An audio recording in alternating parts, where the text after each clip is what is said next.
Hi, Bruce. We've all been talking and writing a lot about what this tournament has meant for the program and for depth and for qualifying and for all those things you've been looking at. But I'm curious, as now that you've had some time with some of the older veterans you brought in, what are your thoughts on what winning this tournament might mean for someone like Jozy Altidore, who's never won anything with the national team, or Michael Bradley, who, has the 2007 Gold Cup to his name but missed the final and was on his way to Venezuela, I think, when that game took place. How much do you see that some of these guys would like this chance to win something with their country? Well, I think the best people to ask are probably those two, but my observations of those two players since they've been here is that this is very important, and they've demonstrated great leadership in a couple of weeks they've been with us. And if you know Michael Bradley, everything's important to Michael. He's a very serious professional, very focused.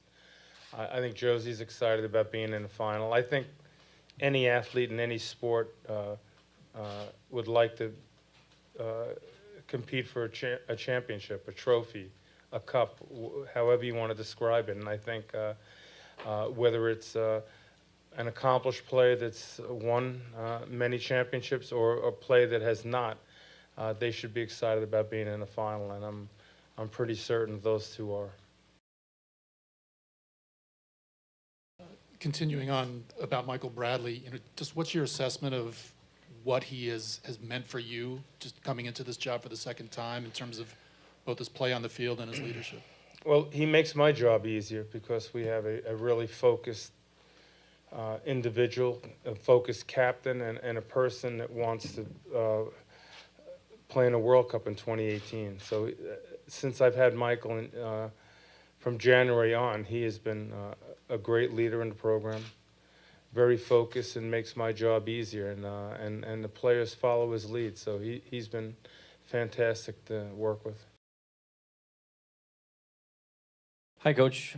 Working again with Clint and having him come back from an injury where they thought that, well, from the condition he had, maybe thought that he wasn't going to play anymore. Do you see anything different in him? Maybe he enjoys more the game or something after coming back from something like that, and he's only one goal away from setting a new scoring record. Sorry, Landon. Again, it'd be good to ask Clint that question as well. I think, what I've known of Clint is he's always been a pretty reserved guy, but I think he has a little bit of a new excitement to playing since,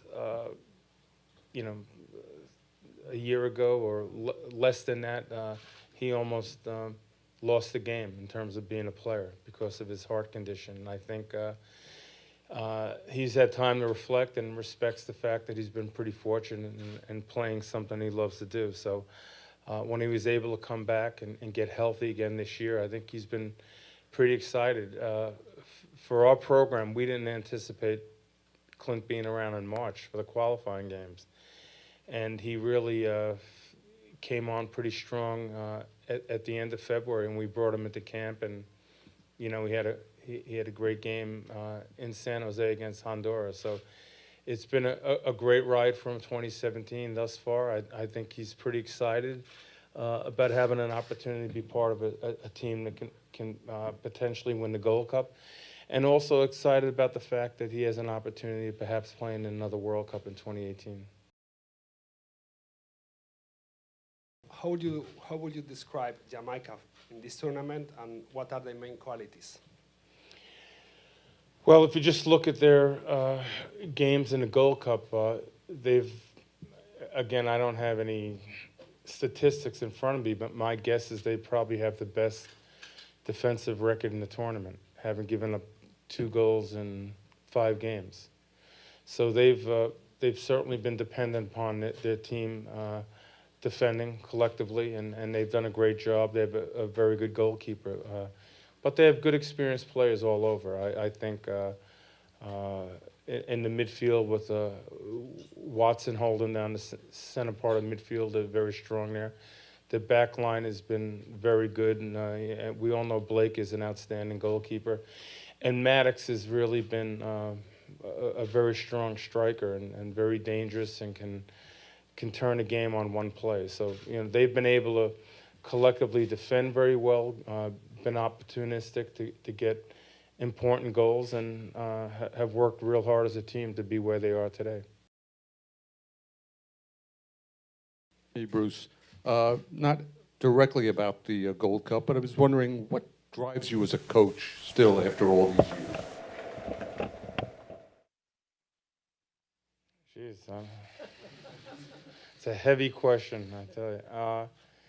I like what I do, you know, and I've always been a competitive person. So you work every day to try to be successful, and you take on challenges that are interesting. And this has certainly been an interesting challenge since I've come back to the U.S. team in November. So it's been a lot of fun to try to, you know, put some of the pieces of the puzzle together. And at this point in my coaching career, this is probably the best challenge I could have undertaken. So that keeps me going every day. How do you think it's helping, or do you think it's helping CONCACAF, that the fact that you're getting some other teams in finals over the last few years? Jamaica, 2 tournaments in a row, is in the final. It's the U.S. and Mexico has traditionally won it, but I think everyone's getting sick of seeing Jamaica in the finals now. Yeah, we gotta, you know, we gotta have more parity in this tournament.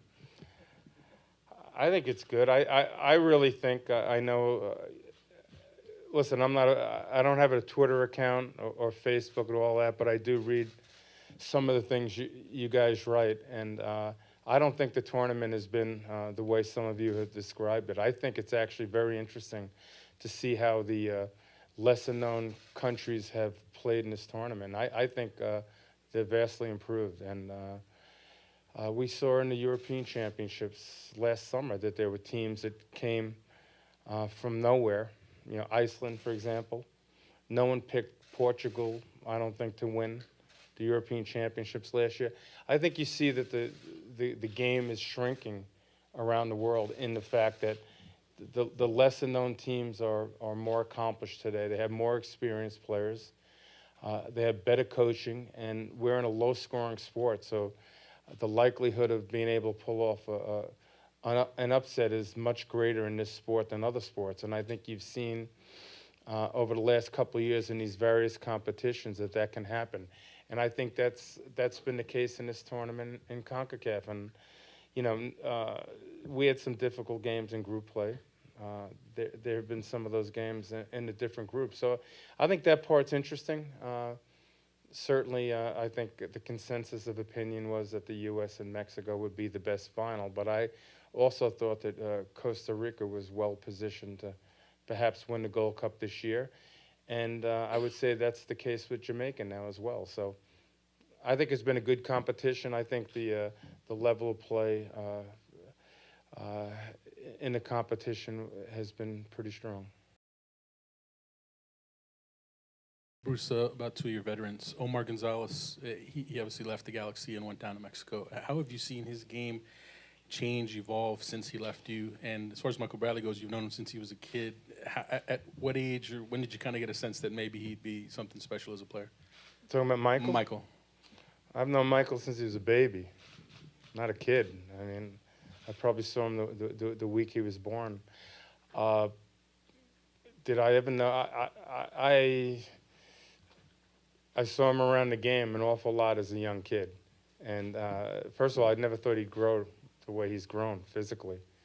And if you see his family, you never would have guessed that as well. But obviously, there was a focus. He's inherited a lot of his father's qualities. So he's a very dedicated professional. He understands a lot of other things outside the lines, which has helped him as a player as well. So he's been terrific in that sense. And I think he continues to, it's interesting to me, he continues to grow every year as a player. And he's at an age where, you know, you wouldn't think that would happen as much, but he continues to grow and get better. So I'm real pleased with Michael's progress. Omar, to me, doesn't seem any different than the player had at the Galaxy, to be honest with you. He has the same qualities. He's a little bit more dedicated as a professional, and I think that's partly due to the fact that he has a little bit more focus in Pachuca than he did in Los Angeles. And it's helped him a little bit there. But he's pretty similar to the play that I saw in his days with the Galaxy. Hi, Bruce. I'm just wondering what you've learned maybe about Darlington Nagbe, both on the field and off over these 30 days. And if you were surprised that maybe hasn't hit his stride for this team until now. Well, I saw him when I was coaching in Major League Soccer. I've always thought he was a very good player. I didn't know him away from the field at all. I got to know him, obviously, this year when he came in our January camp. But when he started playing with us in March in the World Cup qualifiers, I was very impressed. I thought he was an outstanding player. So anything he does now doesn't surprise me. I think he's got a higher ceiling. And I think he's going to continue to get better. I think he's a special talent, and I'm hopeful that we can help move him along because I think he's got some great qualities. Coach, people see Martinique or French Guiana in the tournament maybe from beyond the CONCACAF region, and I think a lot of people roll their eyes. Do you think CONCACAF on a global scale gets the respect it deserves as somebody who knows the ins and outs of this region really well? Probably not. I think the only way you get respect is you do something in the World Cup, to be honest with you. And I don't know, the furthest a CONCACAF team has probably gone is the quarterfinals, right, in the history of CONCACAF. So I think to get a little bit more respect, we certainly need to do better in the World Cup as a region. And I thought last World Cup, Costa Rica proved to a lot of people the quality they have. I think Mexico is well respected around the world. They are the big team, I think, out of CONCACAF in the eyes of people around the world, and everyone's waiting for the United States to emerge. But I think we need to do well in World Cups to gain more respect. Bruce, again, relating to the challenge that you've taken in the last 8 months, is there anything that, looking back, that surprised you or really pleased you that has gone well, that or better that you thought of when you were thinking about this, what you were going to do? Well, the nice part is actually nothing has surprised me, but I think in our team, I've been mildly surprised at how well received I've been from the players' point of view, and the kind of effort and dedication they have to the national team program. I'm amazed. These guys are very focused. They want to be part of the program, and they want to be successful. So that was really encouraging to me.